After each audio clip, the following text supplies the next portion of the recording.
Hello and welcome to the final round recap of CanCon 2023. I'm playing Tohaa, and through a combination of miracle, faction, and a little bit of skill, have made it all the way to the finals, where I'm going to be playing against Luke Henry's Shasvastii. As a reminder, this is the list that I'm playing. I've spoken about it previously. To note, there is paramedic in here for the specialist bonus, but otherwise this is basically just a very well-rounded, generic, resilient 3 symbionate Tohaa list. This is the list that Luke would be playing, and Luke had been basically murdering his way throh Canberra in order to reach the final table.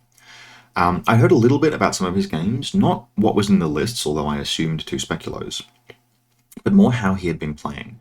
And I think from what I can tell, his run was a real testament to the talent that Shasvastii and Shasvastii players have for making their own luck. Shasvastii are a faction that need just a tiny little bit of good luck to create a gap big enough for them to break the entire game open. A speculo killer, for example, is one of those pieces where if it just connects and it just goes right, and it doesn't need to be particularly lucky to do so, it kills a tag and then a link team.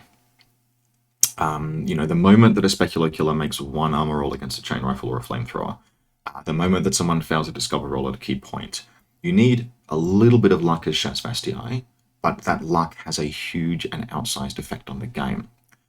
Now that was really interesting because that, as an approach, is sort of diametrically, that is the unstoppable force meeting Tohaa's immovable object. Tohaa are a faction that is hugely resistant to that kind of bad luck. If a Shasvastii player just gets a little lucky against you, it's catastrophic, but not so much if you're playing Tohaa. Now, not unequivocally, it is still very dangerous to play into Shasvastii, but it's kind of like a contest of opposing strengths that I was kind of looking forward to and kind of terrified by. I really like Luke's list, and I would say this is reconstructed as best I can. Obviously, it's always a little tricky to remember exactly what is in the Shasvastii list, but this is my best guess based on the game that we played. All of the pieces are accurate, it's just a question of exact combat groups, but this should be more or less right. This is a really, really good generalist scenario list. So we can see an M-Drone, a Malignos killer hacker, a Caliban engineer, and a Shrouded hacker as specialists. And those are good specialists. There's 4 of them. They will have the hacker bonus in relevant scenarios.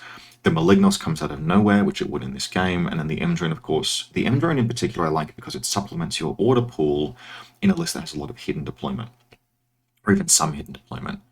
There is a Noctiva, which some Shasvastii players think to leave at home because it's kind of hard to fit. There are 3 Tagers, 2 Icadrons, a Q-Drone, which will be supported by a Caliban engineer with its slave drone. And then we have a Mentor Lieutenant that he's been able to pay for the Marksman Rifle on as a backup gunfighting piece, and 2 Speculo Killers. Now, I particularly like the Speculo Killer choice here. He could have gone 2 Speculo Killer Mine Layers.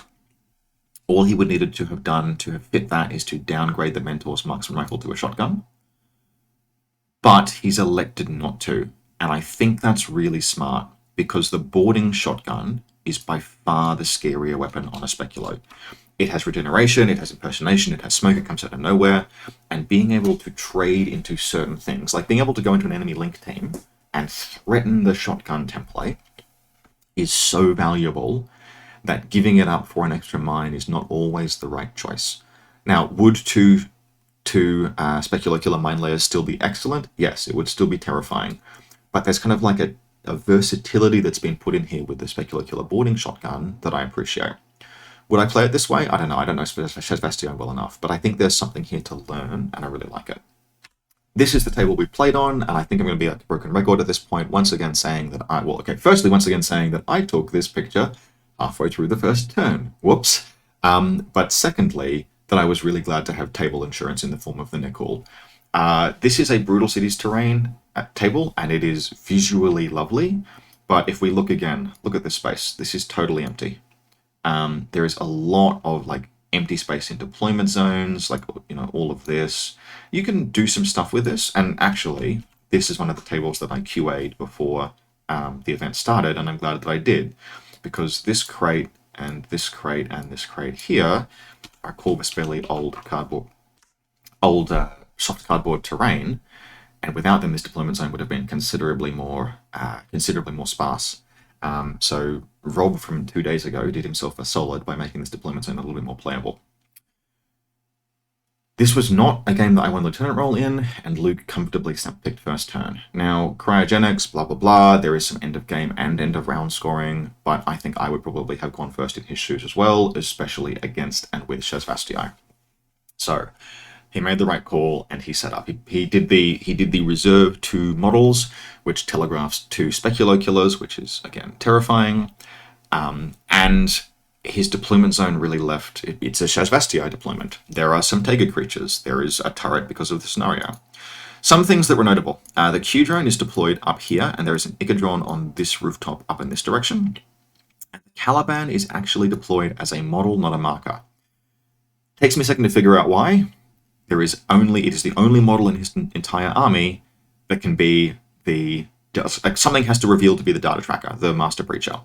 It may as well be the Caliban since he forward deploys and is an engineer. So he literally is sitting up on a rooftop up here on about this is like a 9-inch tall building.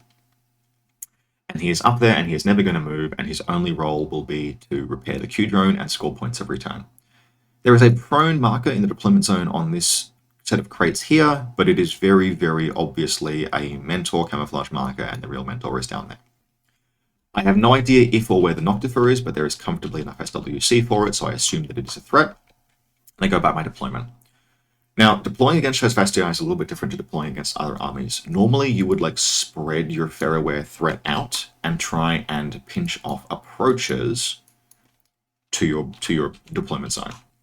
In this case, I was defending against speculo killers, so basically all of the Faraware is stacked here across multiple layers of elevation, so that if a speculo killer comes at any one piece, it is getting absolutely got by every other piece. There's a tack wheel officer there, and then a delegate there. So there's basically this big aura of Faraware here that says do not touch. I am once again using the HMG as a backup ARO piece. It's got a nice long line sort of here and here, because you have to pin back Tega creatures, because Tega creatures will kill your symbiomates. And then the nickel is on the table edge there. It's got a really long line down here and a really long line across there, and it will serve me well. I've also got the K1 sniper there, and the K1 sniper is actually just deployed in a position where it can see his HMG at about 36 inches. And he doesn't realize this, but he can also see the Icadron that's up on this rooftop. And this is a really easy mistake to make when rooftops are totally flat. So if you look, for example, if you look at this crate here, you can see it's totally flat. It's completely untextured. It is surprisingly easy to see prone models at a distance if you are even close to elevation with them. This building here was 6 inches tall. This building here was 9.5 inches tall. And he wasn't far enough back. So I would be able to get a shot on it later in the game, which came as some surprise to him. But the line of fire was very clear. I'm set up defensively, and I reserve my Libertos because I expect 2 speculo killers, and sure enough, here comes one speculo killer, and here comes the other with its mine. Its mine will actually go down there. I deploy my Libertos. This one, I'm going to just accept. Basically, I suspect this one has a shotgun, and it's deployed away. So it's deployed away from the wall, so it's not going to be something I can pinch in with a Libertos. If this was against the wall, I could deploy 2 camouflage markers. Excuse that, left-handed, to kind of keep it where it is, but I can't do that here. So I just accept that this one might make a trade. I have a Symbiomate model here, a Faraware model here, a Nickel here. It'll be fine. I'm comfortable in defending against that. I've also got this watching over the top of the Sookwell, my Rice Bounty Hunter. This one is more problematic, and in particular, the mine is a pain. The Libertos I put forward as far as I can. It's basically 16 inches or something like that up, I think. Is there an exclusion zone? It's as far as it can go, and still being in trigger area of the mine, because I want it to be able to declare a dodge to trigger the mine before the mine can detonate onto 2 members of that link team. Now, it won't actually happen that way, but it is what it was sort of the plan. I'm also trying to pinch the Speculo off with my mine, since she's stuck up on this kind of crate thing here, and I'm hoping she can't get down. Now, Luke is going first, and he makes a gambit on the first turn. And this is Cryogenics, right? I don't think anyone has yet figured out perfectly how to play this scenario. It offers you a bunch of different courses of action, and you have to execute them just right for them to be the right choice. The play that Luke goes for is the secure 2VPs via the consoles and prevent me from doing so play. So a Malignos appears next to this console, walks forward, fails the roll, walks backward, fails the roll, walks forward, succeeds the roll, which is kind of unlucky, but he will have that repaid a bit later on. And then walks around to this one and opens it up as well. And actually out of this one pops his HVT. On this flank, there's a shrouded, he's literally deployed a shrouded on the halfway line, and it moves forward and presses this button and gets annihilated by Overwatch, actually gets dropped unconscious, but fails its regen roll, but he presses it first time. What that means is that he has pressed 3 buttons, and I cannot score the 2 points for pressing 2 buttons anymore. This is potentially a powerful play, but it is incredibly risky. And the reason why it's incredibly risky is it's usually order intensive, and it puts your opponent in a very clear position. Going into my second turn, when it began, I basically had this thought process, which is what every player in this case will have. I can functionally no longer score the scenario until the end of the game, which means that for the next 3 turns, all I have to do is step on your neck. So if you are going to make the scenario play, you had better be sure you can resist in whatever capacity your opponent's attempts to then put you out of the game for good. The only other things that happen this turn are, with the few remaining orders, this Speculo Killer attempts to disengage herself. We actually have a rules disagreement here. I asked someone else who I would normally expect to know. They don't know. We roll off for it. And it is, can the Speculo Killer get out of the position that she's in? Now, Luke is used to thinking that she can, and I am used to thinking that she can't, because from where I am standing, you can't squeeze past a camouflage marker. His perspective was that he could vault out over onto kind of like open space and get around it, and I wasn't sure if you could move half vaulting when you didn't need to. We were both tired, and I wasn't sure, and I phoned an expert, and they didn't know either, so we rolled for it. And the roll came up that he needed to get past the mine somehow. Now, I assumed he would just run a run a Tager up to disengage the mine, but he didn't really feel like he had the orders to do so. So he dodged, then moved with the Specular Killer, which is a sharp way to do it, because the dodge triggers and removes the mine immediately, then he can move with the Specular Killer. Fortunately, he failed to dodge and died. That also let me declare a dodge with the Sook, which cleared the mine. Fine, didn't even cost the Symbiote. So this, basically due to that, this Specular Killer kind of died to the Libertos effectively for nothing. I actually have no idea how it would resolve that. I'm sure there's a way. I'm probably wrong. It's definitely happened in the past. But it was the way we played it. I actually don't know how much effect it would have had on the game. It might have stalled me out somewhat on my next turn. So if we sort of recap, the only other thing that's happened is that the Malignos here, with like the 2 orders that it has left, makes an attempt to exfiltrate the HVT, because he's opened this one.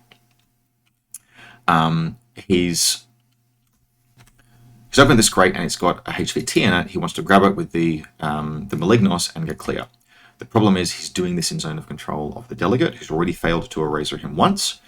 This time he tries to move with the delegate, and being erased will end the Civivac state in any case, so I'm not too concerned. But as it happens, he whiffs it and he gets isolated, which is going to make my next turn easier. So if we're keeping track, I have lost nothing.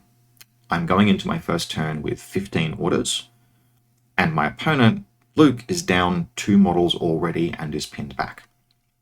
This is probably one of the most vicious first turns, especially going second, I have played in a long time.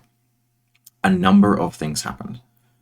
First is that my Master Breacher Tackwheel Lieutenant comes up here, crawls around there, and we're playing these as open, by the way, but there's plenty of internal cover, so he's fine to do this. And I Ferroware the Malignos to unconsciousness. I will come back to that a little bit later. On this side of the table, the K1 Sniper puts down the Q-Drone and the Icadron. And there are a number of face-to-face rolls like this over the course of the turn, where I'm taking face-to-face rolls that have every chance of succeeding, but all Luke needs to do to stall me out for multiple orders is be just a little bit lucky with his armor rolls. But he basically consistently fails everything, and so I have a really efficient first turn. I then move around this way, and a Noctifer finally reveals, and it's up here, and it puts a missile downrange, which is going to hit.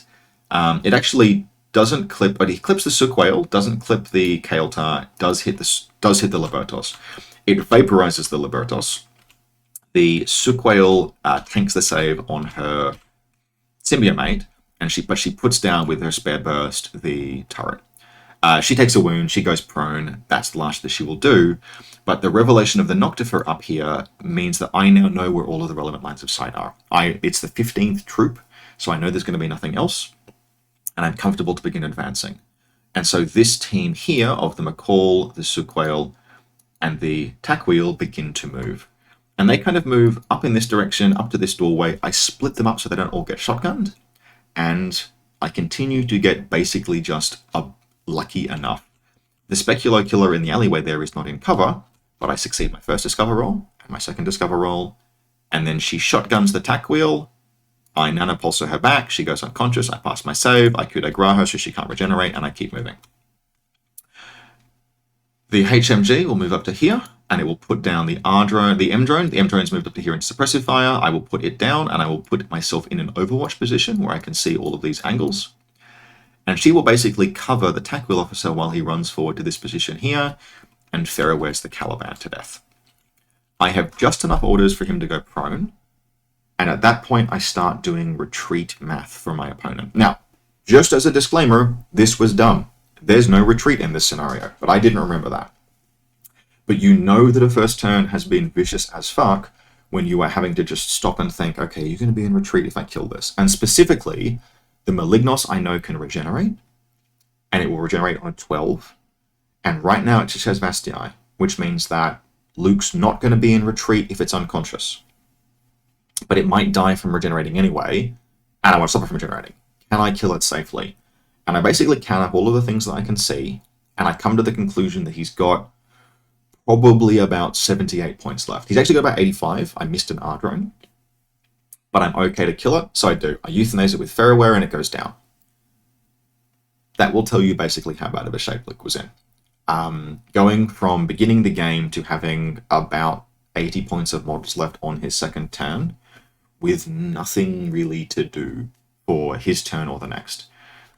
He makes a game effort. The lieutenant will sort of come around this way and set itself up for some gunfighting. It will actually face-to-face roll. It will fight the Sook Whale somewhat inconclusively.